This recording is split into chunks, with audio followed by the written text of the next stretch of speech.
Alam nyo ba mga idol na may bagong meme coin ngayon? Ito nga pala ay tungkol sa capybara. Kung natatandaan nyo mga idol, may dalawang meme coins na sumikat. Ito nga yung Mooding at saka yung Ava.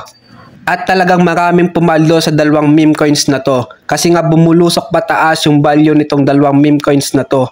At ang kagandahan dito mga idol, alam nyo ba na galing sa Thailand itong dalawang meme coins na to na sumikat?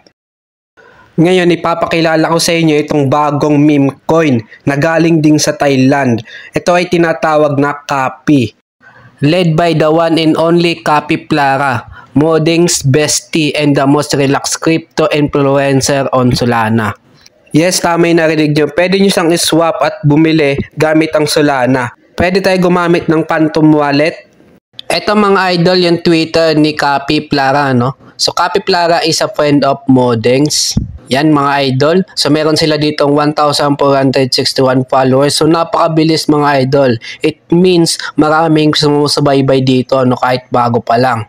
Okay, ito nga pala yung contact address ni Capybara mga idol. So pwede natin yan i-copy and then i-paste lang natin sa ating Phantom Wallet mga idol.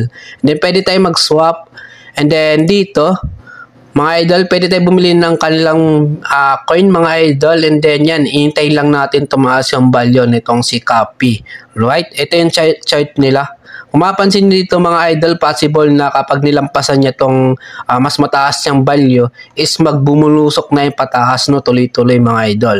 So pwede din naman siya bumaba. No? Nakadepende yan mga idol. So marami din dito nagta-transaction dito kay Capi mga idol. Then, yung price niya nandito. Okay? Yan. And then, dito naman mga idol, mayroon silang Telegram. Okay? And then, 610 subscribers ang meron sila ngayon mga idol. Napakabilis lang ng community nila. Okay? Paglaki ng community. And then, sa Solana mga idol, pwedeng bumulusok itong Solana din. So, maging 250 ang value nito. So, sasabay ang Capi dito. Yung Capi meme coin natin mga idol. Kapag bumulusok itong Solana. No? Tataas din itong si Capi. Okay? Nasa CoinGecko na din pala itong si Capi mga idol. Ayan no. Dito nyo makikita mga idol yung market cap. Okay? Yung total supply, max supply mga idol. Ito yung value niya sa USD.